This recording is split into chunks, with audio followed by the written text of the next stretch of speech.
그리스와 튀르키예가 바로 이웃에 있는 나라인데요. 이번에 이제 그리스를 먼저 갔습니다. 이 그리스 수도 아테네에는 우리 성경에 아덴이라고 그런 이름으로 나오고 있는데, 이 아덴에 가면 이제 파르테논 신전, 그들이 섬기는 그 신전이 있었고, 바로 그 밑에 아레오바고 언덕이 있는데, 사도행전 17장 22절을 볼까요? 아레오바고 가운데 서서 말하되 아덴 사람들아 너희를 보니 범사에 종교심이 많도다. 예, 바울이 그 그리스에 가서 그 아덴 거기에 가서 아레오바고 언덕에서 사람들에게 그 설교하는 그런 구절이 사도행전에 잘 나와 있습니다. 그 외친 곳이 바로 아레오바고인데, 그 아레오바고가 이렇게 생겼어요. 보시면, 저기가 그 위가 아레오바고 언덕입니다. 제가 보입니까? 작아서 안 보이죠? 저 올라가서 이제 그 이렇게 밑을 딱 내다봤는데요. 그 바울이 섰던 그 언덕에 와 있다라고 생각하니까 참 가슴이 뭉클해졌습니다. 어쨌든 가는 곳마다 이제 우리 눈에 익은 이름들이 나왔는데, 고린도, 데살로니가, 니고볼리, 베레와, 아볼로니아, 암비볼리, 빌립보, 네아폴리 이렇게 쭉 다녔습니다. 그래서 이런 도시들을 다니면서 이제 여러 가지 그 남은 흔적들을 보았는데, 이제 거기서 제가 무엇을 보고 무엇을 느꼈는가, 그건 이제 잘 간추려서 사진과 함께 다음에 또 차차 알려드리도록 하겠습니다. 오늘 말씀드리고 싶은 것은요, 이제 그리스를 지나 이제 튀르키예로 가게 되었는데요. 지난번에 보여드렸지만 지도를 보시면 그 이쪽이 그리스고 이쪽이 튀르키예잖아요. 이 바로 옆에 이제 붙어 있습니다. 그 버스를 타고 가다가 이제 국경을 만나게 되는 거죠. 이제 그 빨간 선으로 이렇게 따라서 간 거예요. 근데 이제 이 가이드로 수고하시는 목사님이 이렇게 말합니다. 다른 나라로 넘어가는데 공항이나 항구가 아니라 이 육로로 간다. 이거는 우리에게 참 낯설고 뜻깊은 경험이 될 겁니다. 정말 그랬습니다. 그 국경 딱 도착해서 일단 내려서 한 사람씩 여권을 보여주고 검사한 다음에 다시 버스를 타고 이제 들어가면 되는 거죠. 그러면서 제가 보니까 이렇게 버스를 타고 이 나라에서 그리스에서 이쪽 튀르키예로 갈 수 있다니. 그 우리나라에서는 그저 꿈 같은 얘기 아닙니까? 우리가 다른 나라로 가려면 가장 가까운 일본이나 중국으로 가려고 해도 우리는 어떻게 가야 됩니까? 비행기나 배로 가야만 합니다. 그래서 우리는 가면서 우리는 언제쯤 이 버스나 열차로 이웃 나라로 갈 수 있을까? 그런데 그 꿈이 이루어질 수도 있겠구나, 그런 생각이 잠깐 들었던 때가 있었지요. 2018년 4월에 남북 정상회담이 있었고요. 같은 해 8월에 싱가포르에서 북미 정상회담이 있었습니다. 그 미국 대통령과 김정은이 만났죠. 역사상 처음 있는 북미 정상회담이었고요. 그 다음에 2019년 4월에 또 만나기로 했어요. 베트남 하노이에서 2차 북미 정상회담이 열렸지요. 근데 이때 그 북한 김정은이 어떻게 하노이까지 갔느냐 하면 평양에서 열차를 타고 하노이까지 갔습니다. 우리가 그걸 보면서 이 회담이 잘만 되면 우리도 이제 곧 열차를 타고 혹은 버스를 타고 저 베트남까지 또는 그 프랑스, 독일까지도 갈 수 있겠구나. 그래서 잔뜩 기대하지 않았습니까? 하지만 우리 생각과 달리 뜻하지 않게 그 하노이 회담은 아무 성과 없이 끝나고 말았지요. 그 남북한 평화를 바라는 사람보다 바라지 않는 사람들이 더 많았다는 뜻이고요. 남북한 평화를 바라지 않는 사람들이 평화를 바라는 사람들보다 훨씬 더 힘이 셌기 때문이었습니다. 그래서 곧바로 다시 남한은 미군과 함께 군사훈련을 하게 됐고 이에 맞서서 북한도 미사일을 쏘고 지금은 어떻습니까? 우리는 대북 전단지를 남동풍에 실어서 보내고요. 또 저쪽에서는 대남 오물풍선이 지금 북서풍으로 내려오고 있습니다. 다시 옛날로, 아니 옛날보다 더 나빠지고 있습니다. 그때 이제 하노이 북미 정상회담이 물거품으로 돌아갔을 때 이렇게 말씀드리기도 했습니다. 저는 이 하노이 회담이 참 잘 되면 좋겠다라고 하면서도 작은 걱정이 있었습니다. 이번 정부가 잘해서 정말로 이제 전쟁을 끝내고 평화로운 한반도를 만들어내면 정말 얼마나 좋을까. 정말 좋긴 하겠지만 한쪽에서 조금 작은 걱정이 있는데 뭐냐 하면 이렇게 되면 우리 한국 교회는 우리 한반도 평화를 위해서 뭘 했는가? 사실 교회가 앞장서 이 일을 이루어냈어야 하는데 우리 한반도의 평화가 찾아왔을 때 우리 한국 교회가 그걸 위해서 한 일이 별로 없다라고 한다면 이보다 더 부끄러운 일이 있을까? 하나님 앞에서 민족과 역사 앞에서 우리는 어떻게 고개를 들 수 있을까? 그래서 불행 중 다행이라고 하나요? 하노이 회담이 잘 안 됐습니다. 그래서 아쉽기도 하지만 이게 우리에게 또한 기회가 아닌가?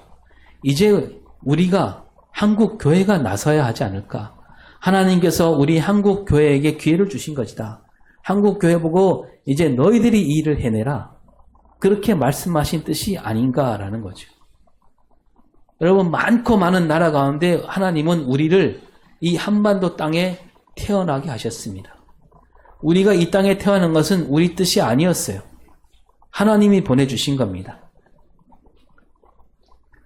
그 하나님께서 이 땅에 우리를 보내주셨고 또 이 땅에서 우리를 그리스도로 삼아 주셨습니다. 왜 그랬을까요?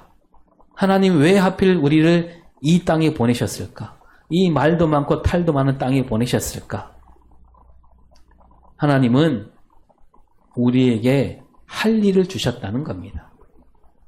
갈라지고 상처투성인 이 땅을 고치는 일, 그 일을 하라고 하나님은 우리를 이 땅에 보내셨다라는 말씀이죠.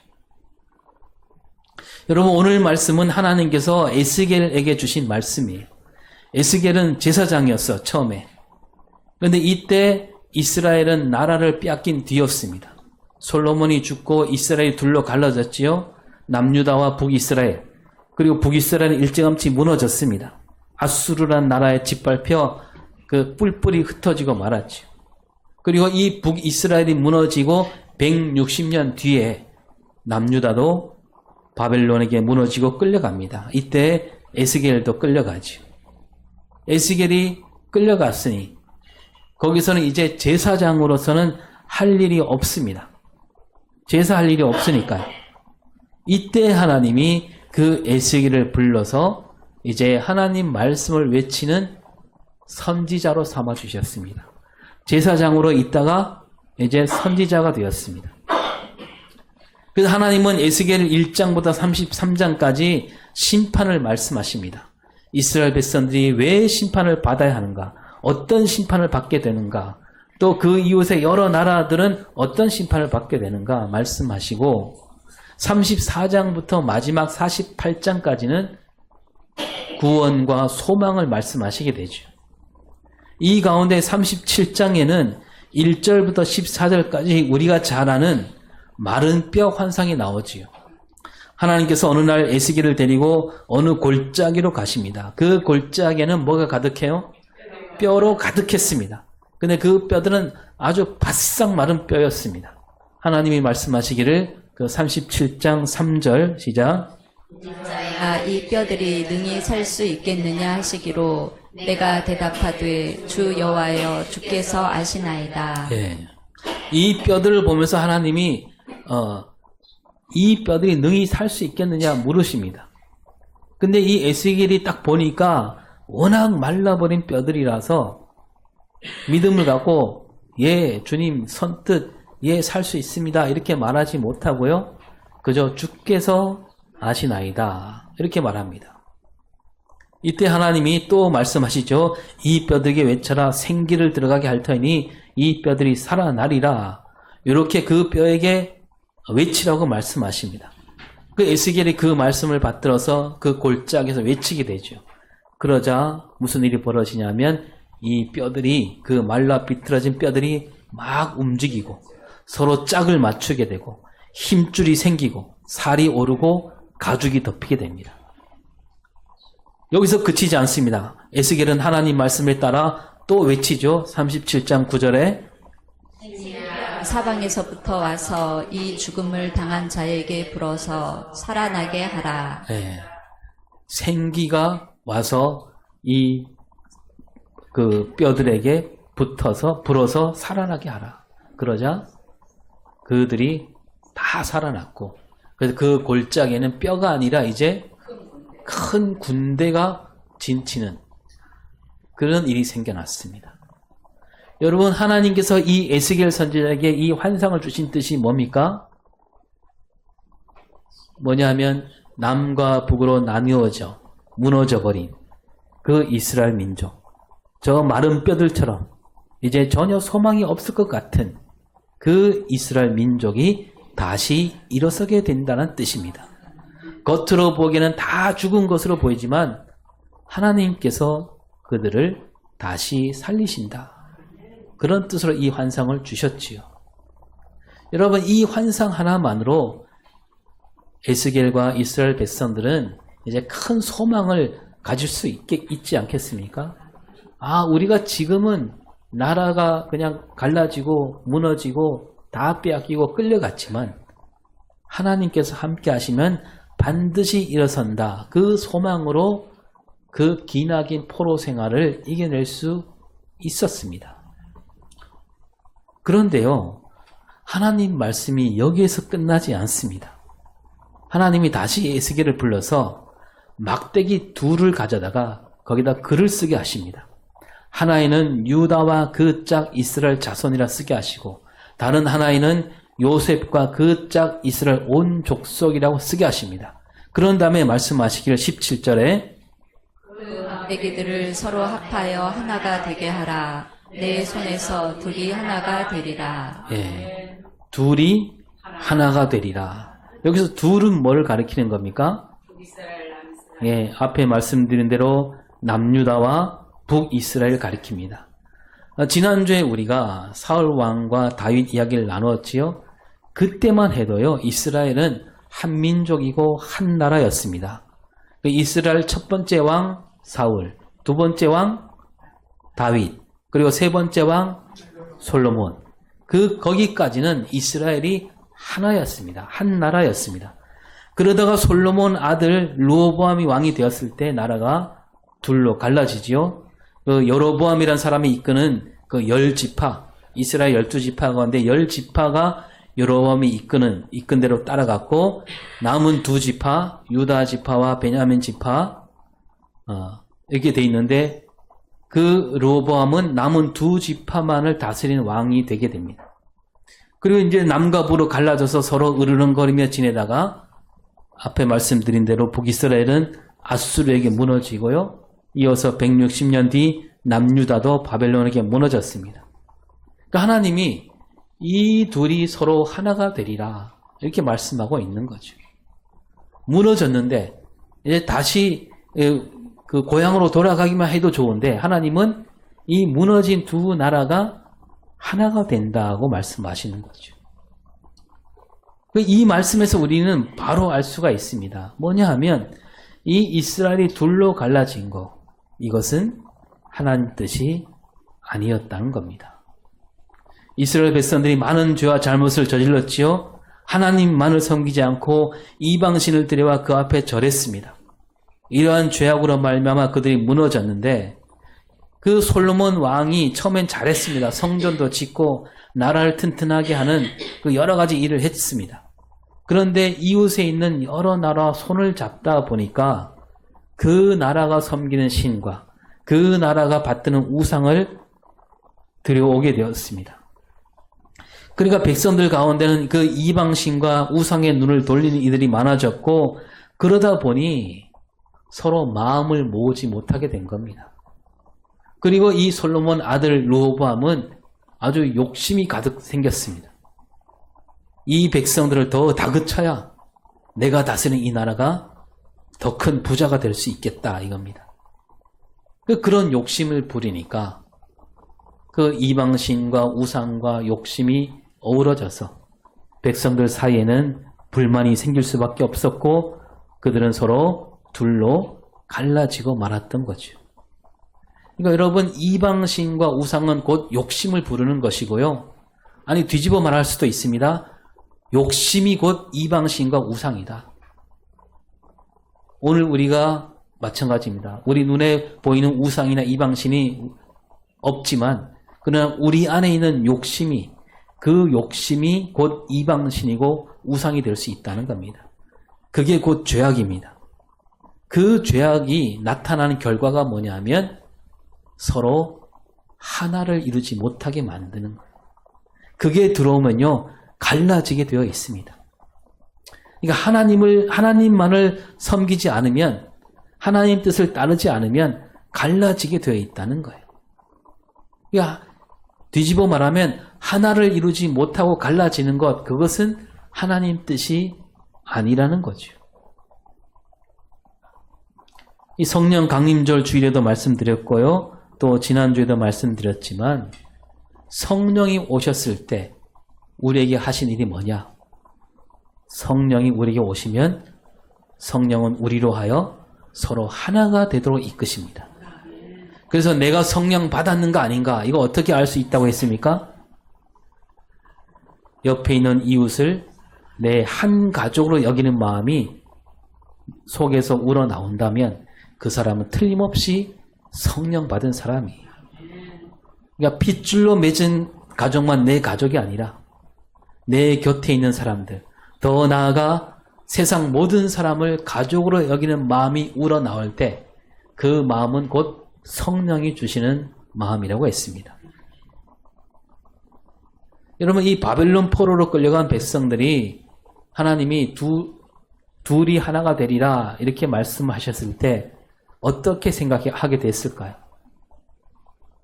아니 북왕국은 무너진 지 벌써 200년이 다 돼가는데 우리가 어떻게 하나가 될 수 있다는 말인가?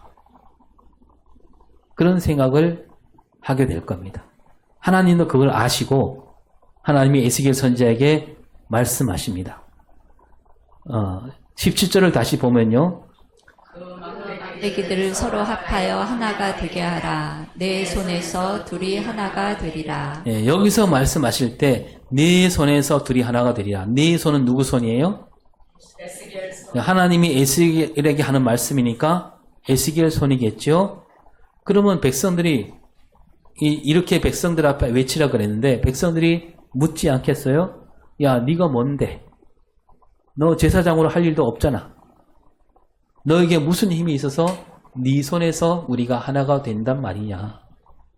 어림도 없는 일이다. 하나님이 그 백성들이 그렇게 물어버리라는 것을 알고 다시 말씀하십니다. 19절을 봅니다.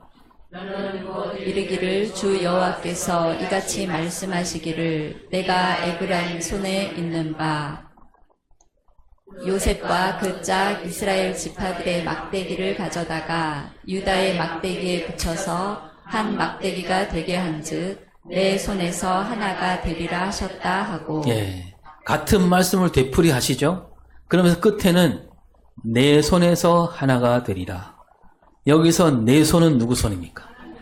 하나님 손이에요. 지금 하나님이 말씀하신 거니까 하나님 손이에요. 그 무슨 말이냐면 하나님께서 하나가 되게 하신다라는 얘기죠.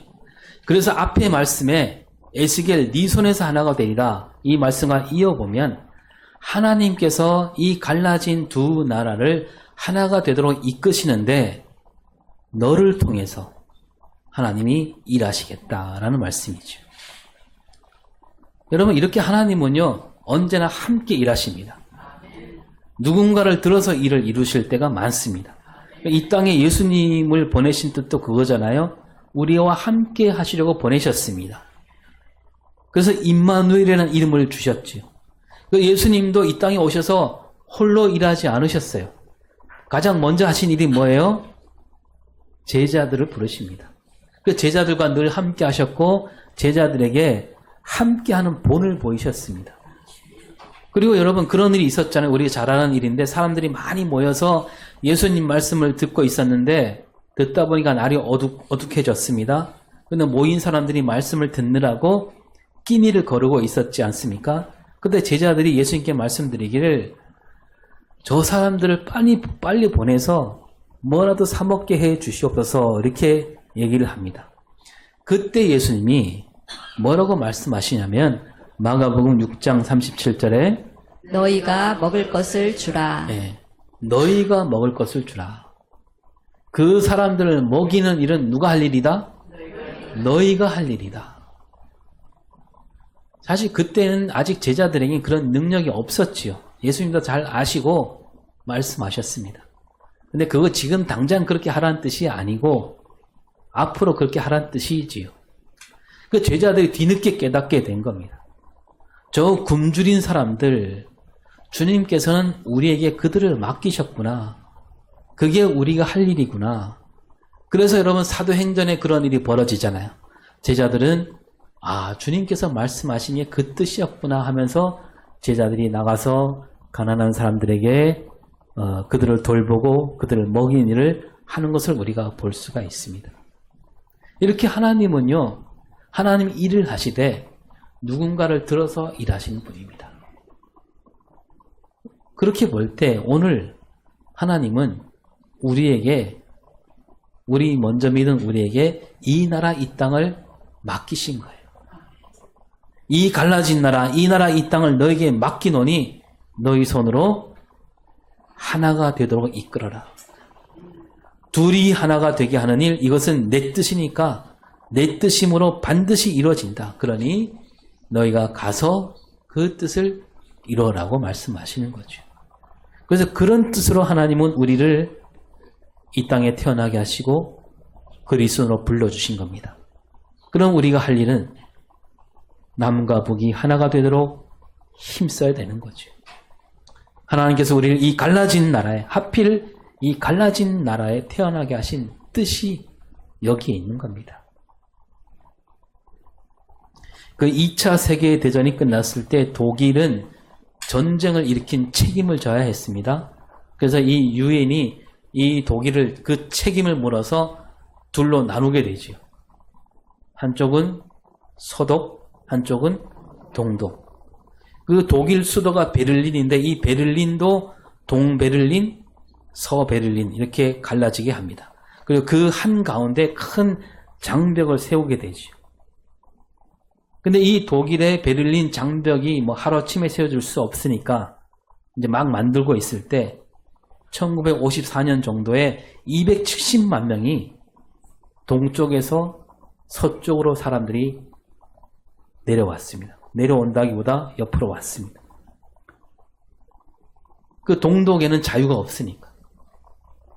근데 정반대로 그 가운데 정반대로 이 서쪽에서 동도로 가는 한 가족이 있었는데요. 그 사람 이름이 호르스트 카스너라는 사람이었습니다. 이 사람은 서독에서 남부럽지 않게 살았는데 아주 젊은 나이에 태어난 지 6주 된 아이를 안고 동독으로 갔습니다. 이 사람 직업이 뭐냐 하면 바로 목사였습니다. 그 수많은 목회자가 앞을 다투어서 동독에서 서독으로 넘어왔기 때문에 이제 동독 땅에는 목회자가 없는 거예요.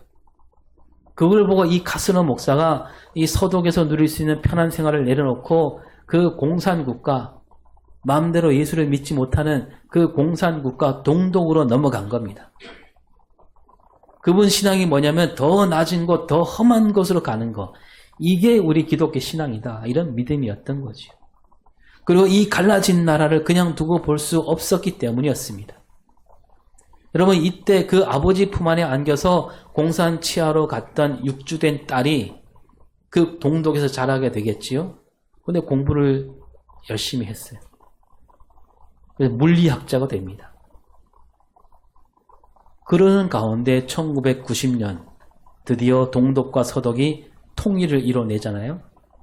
통일을 이뤄냈는데 많은 문제가 생겼어요. 장벽은 무너졌는데 동독 사람들은 어떤 느낌을 받냐면 우리가 서독 사람들에게 따돌림 받는다. 그렇게 느꼈고요. 서독 사람들은 어떻게 생각하냐면 저 가난한 동독 사람들 때문에 내가 세금을 더 많이 내야 한다. 투덜거렸습니다. 그래서 겉으로 하나가 되었지만 마음이 하나가 되지 못한 그런 채로 세월이 흘렀습니다. 여러분 이때 그 카스너 목사 딸, 그 딸이 정치에 뛰어듭니다. 그리고 1994년에 환경부 장관이 되었고요. 그리고 그 당의 당수가 되고 2005년도에 독일 총리가 됩니다. 그리고 독일 총리가 돼서 4년제 그 총리직을 4번이나 합니다. 16년 동안 독일을 끌고 가는 총리가 돼요. 그래서 그 독일 갈라진 마음을 하나로 만들었고 그 총리 밑에서 이 독일이 유럽에서 가장 힘 있는 나라가 됩니다. 이 사람 이름이 바로 메르켈 총리. 이게 아버지 카스너 목사 그 신앙이 바로 그 딸 메르켈 총리로 이어졌다는 겁니다. 그들은 이 동독, 이 서독, 이 독일 땅에서 내가 태어난 뜻을 하나님이 나를 여기에 보내주신 뜻을 바르게 알고 바르게 헤아리고 그 뜻을 따라 살았다는 겁니다. 여러분 오늘 우리 한국교회와 그리스도인들이 할 일이 그겁니다. 남과 북을 하나로 만드는 일. 그것이 우리가 이 땅에서 해야 할 첫 번째 일이 되는 겁니다. 이 동독과 서독이 하나가 되는 것 참 쉽지 않았습니다. 그런데요, 우리 남과 북이 하나가 되는 일은 더 어렵습니다. 여러분, 동독과 서독 사이에 전쟁이 없었습니다. 갈라졌지만 전쟁은 없었어요. 근데 우리는 어때요? 엄청난 피를 흘렸습니다. 몇 명이 죽었습니까? 200만 명이 넘는 사람이 죽었습니다. 그리고 서로 죽고 죽이니까 어떻게 됐어요? 내 아버지가 저 손에 죽고 내 아들이 저쪽 손에 죽고 서로 원수가 되었습니다. 그 많은 피, 엄청난 피가 흘렸는데 그 피가 아직도 우리 발밑으로 흐르고 있는 거예요. 그러니 하나가 되는 일이 얼마나 어렵겠습니까? 그리고 더 분통이 터지는 일은 그 피가 멈추지 않기를 바라는 이들이 있다는 거예요. 우리 주변 나라도 말할 것도 없고 그 피를 팔아서 한 자리 해먹겠다는 사람들이 가슴에 배지를 달고 버젓이 돌아다니고 있습니다. 그들은 전쟁 불사를 외치고 있습니다. 힘으로 밀어붙여야 한다 그럽니다. 언론과 한통속이 되어서 우리 안에다가 어떤 마음을 심어줍니까? 서로를 믿지 못하는 마음, 죽도록 싫어하는 마음, 거칠고 모진 마음을 불러일으키고 있습니다. 빨갱이란 말 한마디로 사람들 마음을 갈라놓고 있습니다. 여러분 언젠가 말씀드렸지만 1959년 7월 31일 서울구치소에서 어떤 한 사람이 처형되는데요. 그 죄목이 뭐냐면 간첩죄 및 국가보안법 위반죄를 저질렀다는 죄목입니다. 그때 죽은 사람이 독립운동가였던 조봉암이란 사람이에요. 이분이 선거운동할 때 외친 말 한마디 때문에 간첩죄로 몰렸습니다. 뭐라고 외쳤냐면 남과 북은 평화통일이 되어야 된다. 평화통일이라는 말은 저 북한에서 쓰는 말인데 네가 왜 쓰느냐?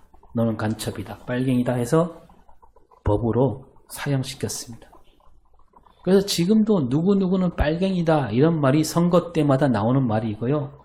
이 말 뒤에 숨어서 권력을 잡는 이들이 아직도 우리 정치판에서 설치고 있는 현실이에요. 여러분 이런 현실에서 누가 나서야 되겠습니까? 정치인들이 나설 수가 없습니다. 그들에는 한계가 있는 거죠. 우리가 나서야 되는 거예요. 우리 한국교회와 그리스도인들만이 이 갈라진 나라, 갈라진 마음을 하나로 엮을 수 있는 거예요. 자, 그리고요.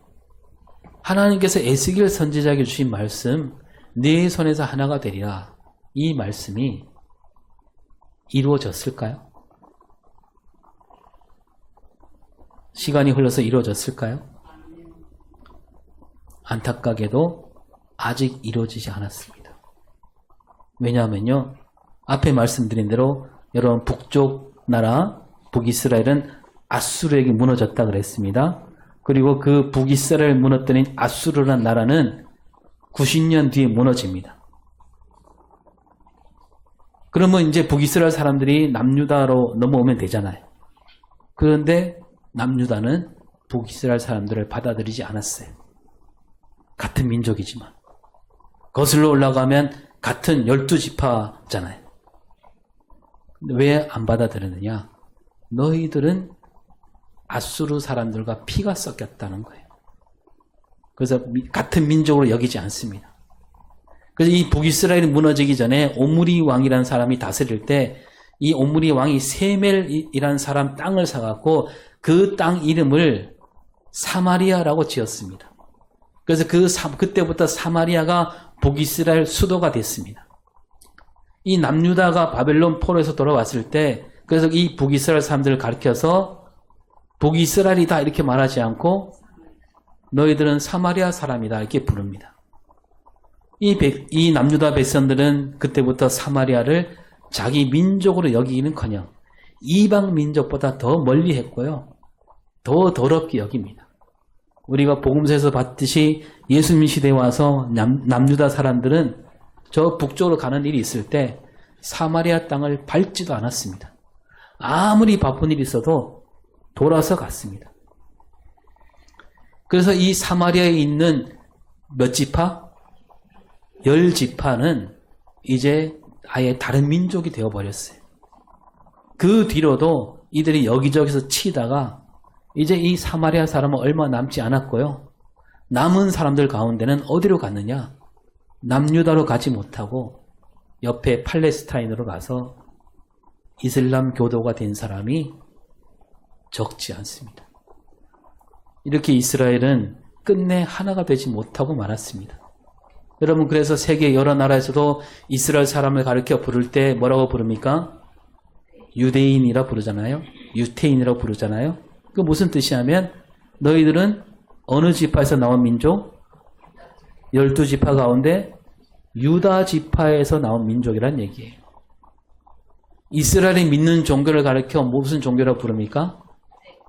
유대교라고 부릅니다.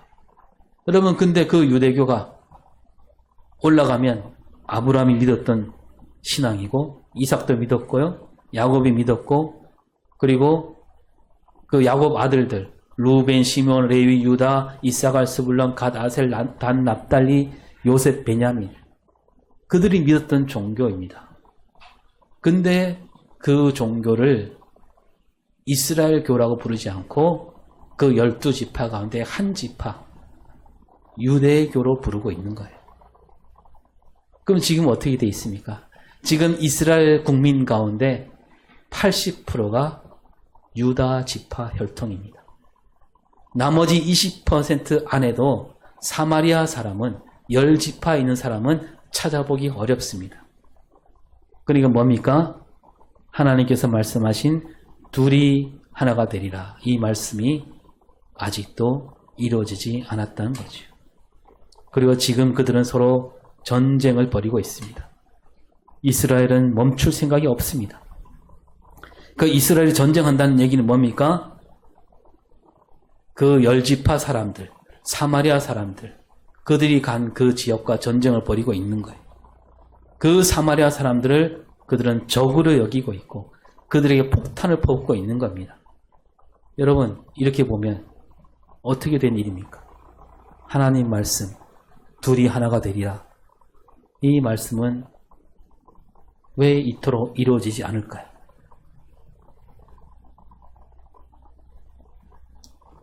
둘이 하나가 되리라 이 말씀은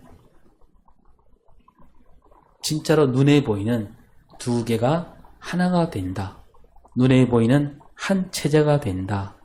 그런 말씀을, 그런 뜻을 넘어서는 말씀이었다는 거죠. 우리가 지난 6월 9일 주일에 성령 공동체라는 제목으로 말씀을 나누었습니다. 주님께서 말씀하신 둘이 하나가 되리라. 이 말씀은 성령으로 하나가 되는 그런 말씀이라는 겁니다. 온 세상이, 그 두 나라뿐만 아니라 온 세상이 성령 공동체로 하나가 된다라는 그런 비전을 주신 말씀입니다. 그러니까 사마리아 사람들을 받아들여서 한 민족을 이루라, 그렇게 말씀하셨지만 그 말씀 뒤에는 온 세상이 성령으로 하나가 되게 하신다는 그런 뜻으로 말씀하셨다는 겁니다. 전쟁을 멈추고 서로 이웃이 되어서 평화를 이루며 살라, 그런 뜻으로 하나님은 내 손에서 둘이 하나가 되리라고 말씀하신 겁니다. 오늘 우리도 마찬가지, 남과 북을 하나님이 우리에게 맡겨주셔서 하나가 되게 하셨는데, 여러분 그 뜻이 이 둘이 한 나라가 되어서 한 정부를 만들어야 된다, 그런 뜻만 있는 게 아니에요. 뭐냐면 서로 미워하지 않고 이웃 나라로서 사이좋게 지내는 그런 남과 북, 그렇게만 된다면 그것이 하나님 뜻을 이루는 거 아니겠습니까? 그것이 하나님께서 바라는 하나됨이라는 거예요. 억지로 한 나라가 되게 하려고 서로 그것 때문에 싸우고 지지고 볶고 하는 것이 아니라 성령으로 하나 되는 나라. 갈라진 이 땅에 사는 우리가 그리스도인으로서 무엇을 해야 되는가? 쉽지 않습니다. 잘 보이지 않긴 합니다. 먼저 기도해야 되겠죠. 하나님, 아직도 피가 멈추지 않는 이 땅을 싸매 주소서. 그 피가 멈추도록 도와주시옵소서. 에스겔 선지자에게 말씀하신 하나님은 오늘 우리에게도 말씀하십니다. 오늘 우리 한국교회와 그리스도인들에게 말씀하시기를, 이 갈라진 땅이 네 손에서 성령으로 하나가 되리라. 또 말씀하시기를, 내가 너희를 고치고 내가 너희 상처를 싸매 줄 터이니 그러니 너희가 나가서 둘이 하나가 되도록 힘써라고 말씀하고 있습니다. 여러분, 우리가 새벽 기도 때 나라와 민족을 위해 기도하는 날이 있죠? 무슨 요일이에요? 네. 네. 목요일입니까? 네. 화요일마다 기도하고 있습니다. 네. 그때 기도로 오늘 말씀을 맺도록 하겠습니다. 다 같이 기도합니다. 우리 민족을 아끼시고 사랑하신 하나님, 이 민족을 불쌍히 여겨 주시옵소서. 오래전부터 이 나라의 민족을 아끼셔서 이 땅에 복음을 심어주셨고,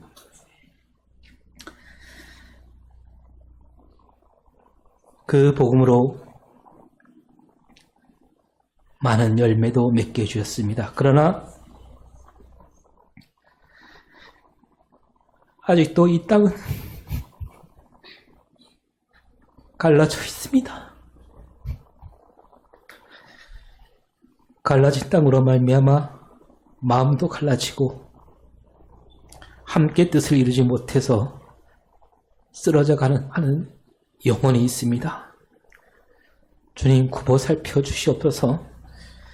이 땅의 모든 백성이 하나님 뜻으로 하나가 되어 하나님만을 바라보는 역사가 일어나게 하여 주시옵소서. 하나님께서 주신 평강이 이 나라 민족 안에 가득 넘치게 하여 주시옵소서.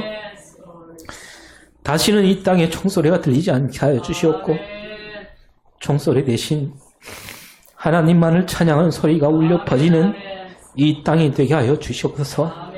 생명을 함부로 여기고 생명을 앗아가고자 하는 그 어떤 세력들도 이 땅에 얼씬거리지 않도록 하나님 붙들어 주시옵소서.